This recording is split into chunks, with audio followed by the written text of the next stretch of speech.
Hey, I'm Cobra, and today we're taking a look at the G.I. Joe Tactical Battle Platform from 1985. It was also sold in 1986. I really have a soft spot for this playset because it's the first vintage playset that I ever purchased, and it actually took me quite a while to complete, and I'll get to why later on in the video. For a very long time, this was the only G.I. Joe playset that I ever owned. That is until I got the Mobile Command Center and some smaller playsets along the way. But this was essentially the main base of operations I had for my G.I. Joes, and during my late high school years I pretty much had this on display for a long time, and it's just really impressive. It's got lots of play value, and it looks even better when you have a bunch of figures and vehicles on, which we'll get to later towards the end of the video. So let's do our tour around the playset. On this side we got a missile launching system. It can rotate 360, but it kind of gets in the way with my hand in the way of these missiles, but it can rotate. And what's really nice is that they all can remove as typical G.I. Joe missiles do. You can just pop them off and pretend that they're launching away. So it's pretty cool. Another thing I noticed is that these missiles, I don't have the blueprints, so I don't really know exactly what the name of everything is called technically, but it got that little peg there, it just pegs onto there. But I got this missile off of my Sky Striker, and yes, there are some stress marks underneath, unfortunately, but it's all what can you do. And what's interesting is you can actually place them on top of this little missile launching system, which is really impressive. It's really cool. You can kind of mix and match the missiles, but I don't recommend doing that because they just get confusing. But I guess you can distinguish it because this one's a much darker color. And of course, this can go up and down. However, it's a little bit loose. I might want to put some nail polish or something on top of the thing holding the mechanism. That way it might tighten or something, but it's a thing you can do. You can also aim it like this, so if some boats are coming after you from Cobra, like the water moccasin or the hydrofoil, you can just blow them up with that. So that's pretty cool. Another thing that's really awesome is this removable piece down here. You can take it off, and it reveals some little machinery down here. It kind of looks like engine parts, but there's not really like a vehicle, so I imagine like machinery for this. So I imagine if this thing was malfunctioning, you can have a Joe come over here and kind of pretend that he or she's repairing it, so that's pretty cool. And then in the middle you got this little ramp that can be pulled out and can be deployed like so.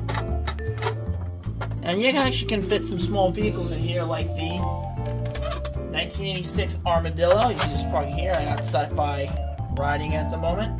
But a little problem is that if you want to deploy this thing and have it go onto the battlefield, it's a very steep ramp. It doesn't really come off as naturally, and if you roll it down like so, you can actually just have it roll down like that, but it just feels a little unnatural. I wish there's a way that could be adjusted a little better. And maybe these leg pieces, if they could extend, that would have been a little bit better. That way you have a more natural flow instead of just a sudden drop like it's a roller coaster. And then as you go down this short little ladder, you got this little rifle rack. It has a bunch of little weapons that were reuses of older figures that were released. And this is kind of cool because in case you lost some accessories, you can use these as backup or something. But this is definitely the weakest part of the playset in my opinion, but it adds more of a decoration. And yes, this rifle rack can be removed and the rifles can be removed, but this was what made it so difficult to find complete for the longest time. I had this for so long, and it took me forever to find the rifle and the rifles in the rack, and it just kind of was playing without it. So I usually use the rifle rack as just decoration if I'm using it. And there are also a lot of stickers. I forgot to mention this a little earlier because you got a bunch of stickers there. You got like some kind of caution sticker there, some explosive stickers, a walkway, and go back to those artillery we saw before. You got little stickers here with little stay clear stickers on there. And same on this side, and then look, a little wrench thing right there. It's really awesome little detail they had. And they just don't make them like they used to, honestly. And I just wish toys would go back to something like this one day. And you move out of the way, you got this right here is this dangerous no access caution. And as you go up here, you got this helipad, and there's a lot of air inside the sticker, and that's why it looks a little funny, but it's supposed to be a helipad. You can land like the Skyhawk or something. And then in this corner you got this nice looking crane that rotates, and the crane has a working wrench with a hook, and I'm not really too sure how you would use this if you were playing with it, because I think the idea is maybe just to slide a figure's foot on the hook, and that way they can go down if someone goes overboard and they can rescue. And you can use this little working winch to extend the rope. And then we want to pull something back up. You just wind the winch, and eventually the hook will come all the way back up. And it's actually a really fun little play feature. But once again, I'm not too sure how I'm supposed to do it, and I don't really recommend putting a figure's foot on this hook because it's a little small, and I don't want this to break, and that would not be good if it broke. And if you look on this side, you can see that ladder one, because that's a short ladder, and you see ammunition, explosives, and it just leads to the walkway. And there's a little catwalk that goes underneath the helipad, leads to the command center. So let's take a closer look at that. And here we have the command center itself, the little control room. It got lots of stickers and lots of detail.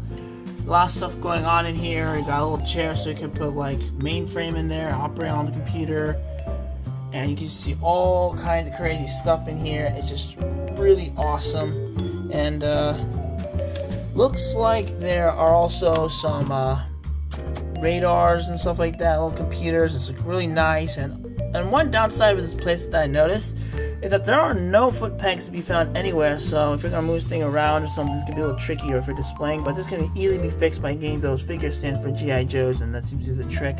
But anyway, you also got this searchlight, and I believe this is a reuse from the headquarters from 1983 and 1984, one of those years. There was a headquarters, and it had a little piece that was like this.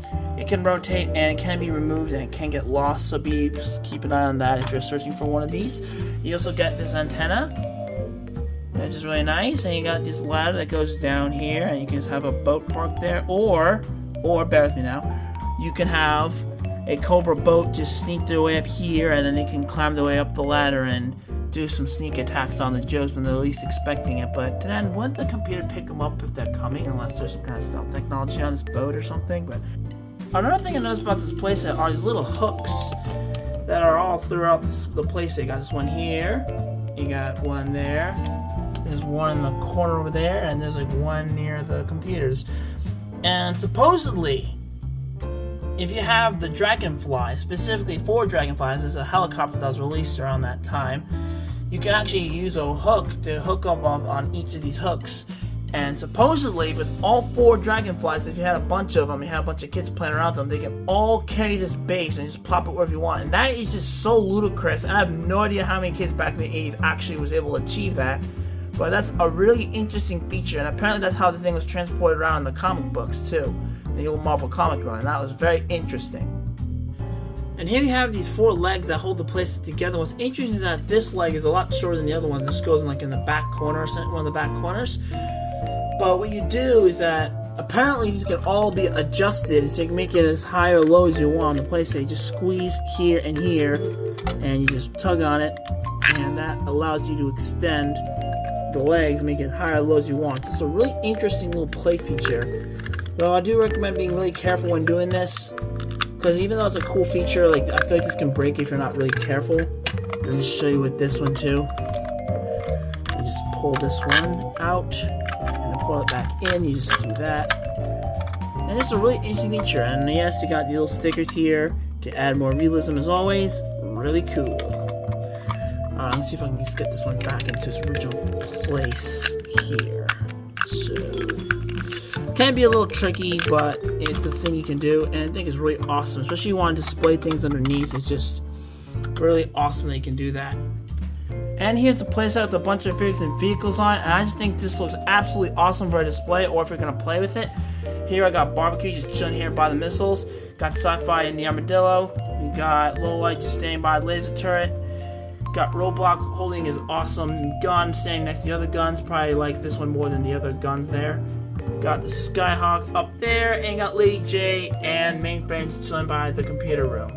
So that's really awesome. I highly recommend this playset if you're able to track one down complete. It's just a whole lot of fun. If you enjoyed the video, please leave a like, comment, subscribe, and turn on the notification button. Thank you for watching, and I'll see you on the flip side.